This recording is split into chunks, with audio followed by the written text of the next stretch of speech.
is my point. So currently that is a big bottleneck, right? Is energy. Yeah, it is the bottleneck. The bottleneck. Yeah.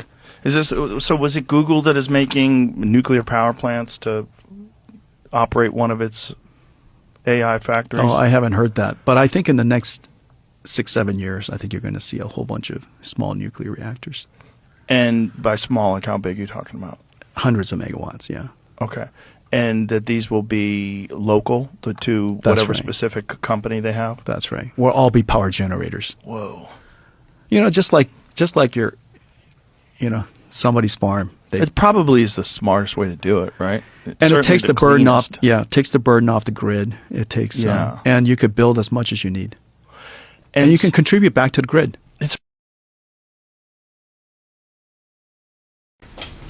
Have you ever used orphans to study an experimental vaccine? Yes.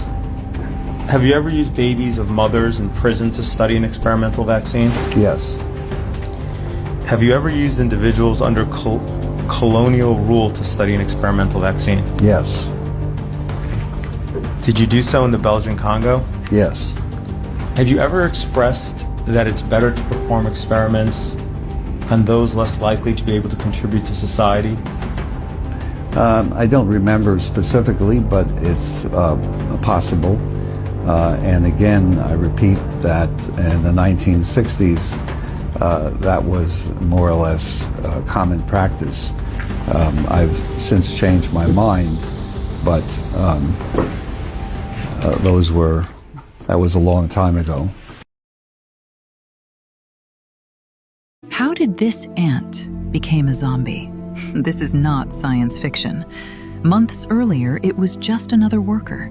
It follows the trail, carries food far heavier than itself, and returns to the nest like it always has. Until one day, something settles on its body. Nothing dramatic, nothing it would ever notice. A microscopic spore. For a while, life goes on. The ant keeps working, keeps eating, keeps moving as part of the colony. But inside its body, something is growing. The fungus spreads slowly through muscle and tissue, careful not to damage the brain, because a dead host would be useless. Weeks later, something changes. The ant doesn't follow the trail anymore. It turns away from the colony and starts climbing a plant it has never climbed before. Not in a rush, almost calmly. At a very specific height, where the air and humidity are just right, the ant stops. Its jaws close around the leaf, and they never open again. The ant stays there, hanging beneath the leaf, alive at first, then still. Inside the body, the fungus keeps working. Days later, a stalk grows out of the ant's head. From this position above the forest floor, it releases thousands of microscopic spores. They drift downward, settling onto the ground, the leaves, and the same paths other ants walk every day. Sooner or later, another ant brushes past one of them. That's all it takes. Apple might be the most satanic company, and let me tell you why. The first Mac, the iMac, do you know how much it sold for? $666. That's 666. That's what it cost. You think that's just a fun number? No. Steve Jobs was exact with numbers. He picked that on purpose. Now look at the logo, a bitten apple. That's not just some design choice, that's the Bible, the fall of man. The moment sin entered the world, that's the symbol they went with. And then there's Siri. Say it backwards. Iris. What's your iris? Your eye. And what's the biggest symbol used in secret groups like the Illuminati? The one eye. Over and over again, same message. Now think.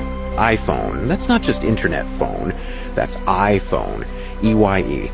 The eye is watching, always. So, let's put it together.